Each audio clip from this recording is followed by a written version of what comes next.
Horror in the 1970s was weird. Not just guy in a mask with a knife. Weird. We're talking about priests with murder kits, haunted Civil War mansions, and demon triangles floating in the Bermuda-flavored parts of the ocean.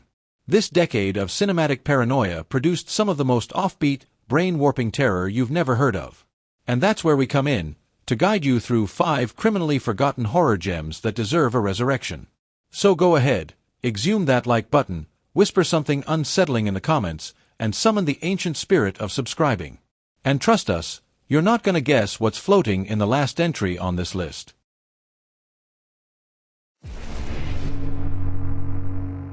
Also known as The Confessional, which sounds like a Catholic soap opera but is infinitely more traumatic.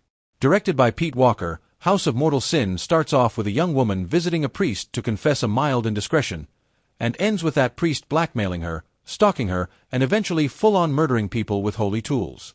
Father Meldrum, played with unholy glee by Anthony Sharp, is the most unsettling cleric this side of The Exorcist. But instead of battling demons, he is the damn problem.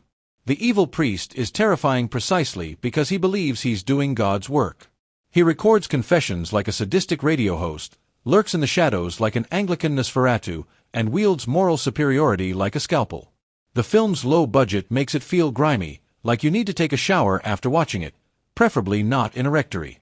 It's slow burn, deeply uncomfortable, and genuinely disturbing in a way few films dare to be. I was trying to find someone to talk to tonight, and I went up to the church to look for an old friend, but he wasn't there. I felt so desperate that I went to confession.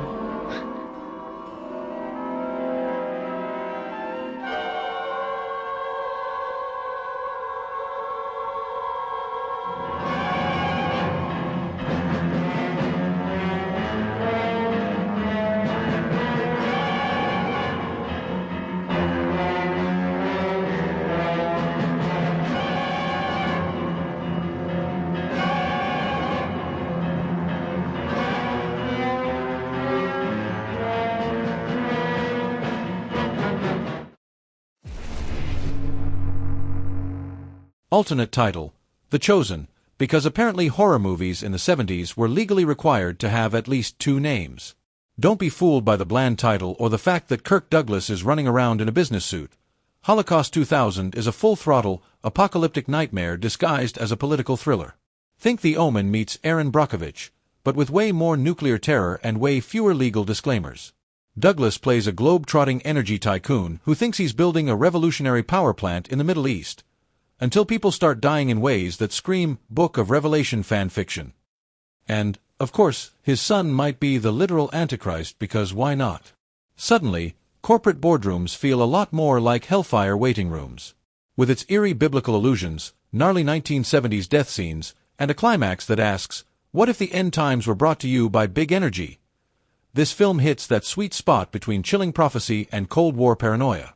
Stick around for the ending. It doesn't just pull the rug out from under you, it nukes the entire living room.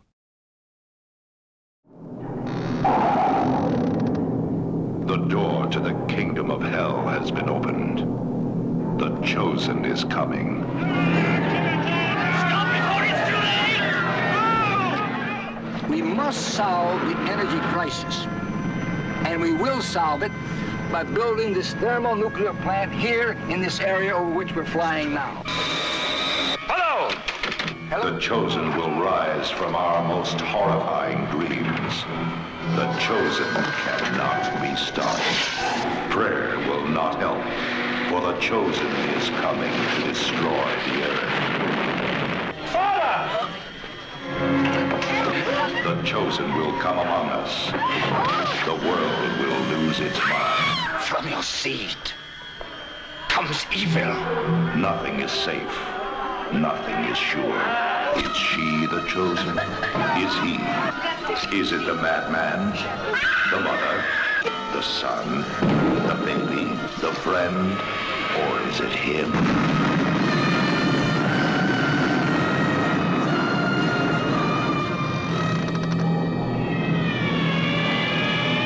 The Chosen is coming.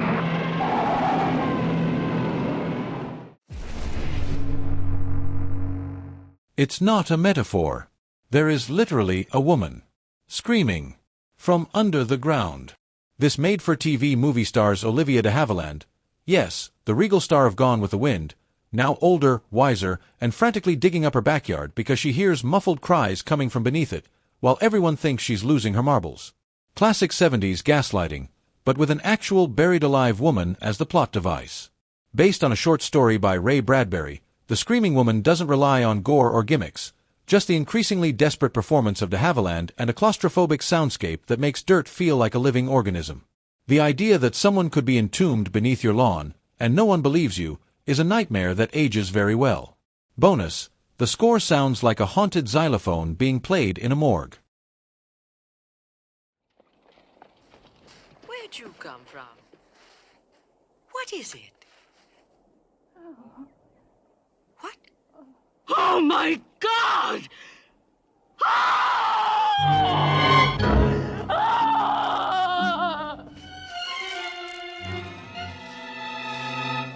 Get away from me. Mother, please. Well, I'll fight you, Howard. I won't have my house torn down, 1,000 tacky shacks desecrating this property. But you won't have to do it if you just listen to reason. Laura. Where are you? Please. Your mother was actually talking to the ground? Yes. Well, I can request a crew with picks and shovels. But seeing how it's Sunday and we're short-handed, well, they probably couldn't get up here until sometime tomorrow. Where are you? I'll get you out. I'll get you out. I'll find someone to help. David, are you strong? Hey, how'd you do that? You got one of them ventriloquist things in your mouth? There's a woman buried down there. What? We've got to get her out. That's why I need your help. David! You've worked yourself into such a state that you leave me no alternative. Now, please, don't fight. You've got to get some rest.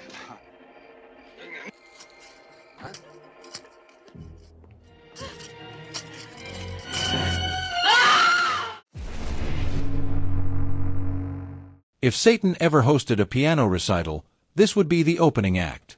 The Mephisto Waltz is a cult horror dipped in velvet and laced with LSD fumes.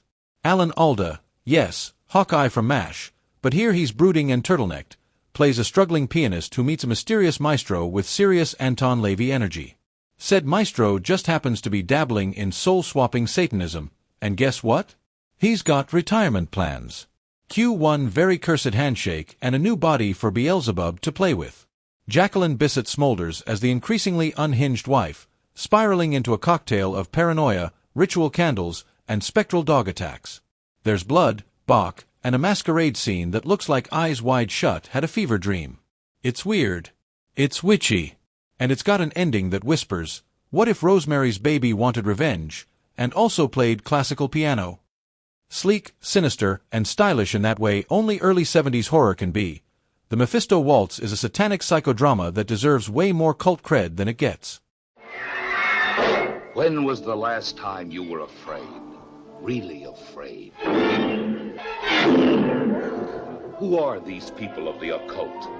What is their incredible power over others? How long does it take them to drive a woman out of her mind?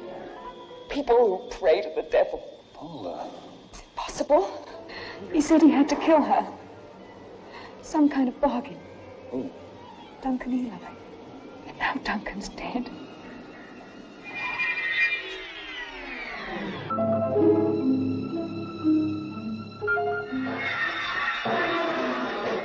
The Mephisto Waltz, a story of inner fear and ritual terror, and the ultimate transplant.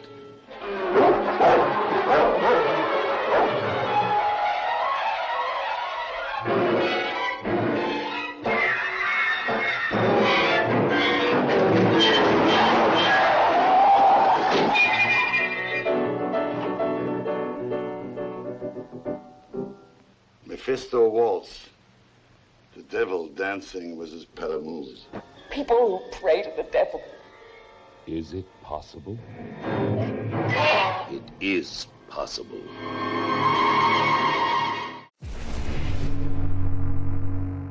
Spoiler: it's not a new yoga pose. Satan's Triangle is a made-for-TV mindbender that feels like the Twilight Zone got blackout drunk on a haunted cruise. A Coast Guard officer boards a derelict yacht in the Bermuda Triangle and finds one survivor, Eva, played by Kim Novak, who unspools a tale that goes from weird to full-blown demonic chaos. Dead priests, levitating corpses, Latin incantations. It's like Love Boat crashed into a theology class taught by Lucifer himself. The dialogue crackles, the pacing never lets up, and the final twist is one of the nastiest gut punches 1970s TV ever pulled.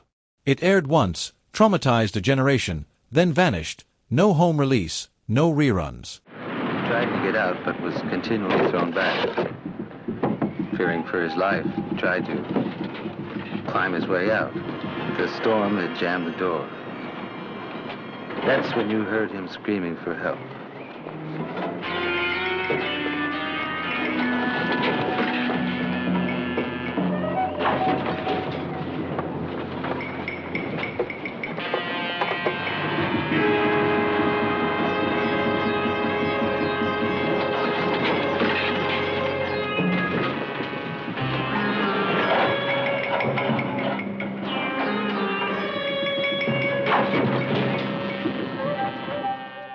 And there you have it.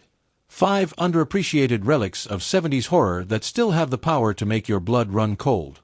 If we missed your forgotten favorites, and let's be real, you probably have a cursed VHS in your attic we haven't seen, drop it in the comments. We're always on the hunt for buried nightmares. And if you're still craving vintage chills, check out our full horror movie playlists. They're stacked with strange, obscure, and oddly specific scares. See you in the movies. Or under the floorboards.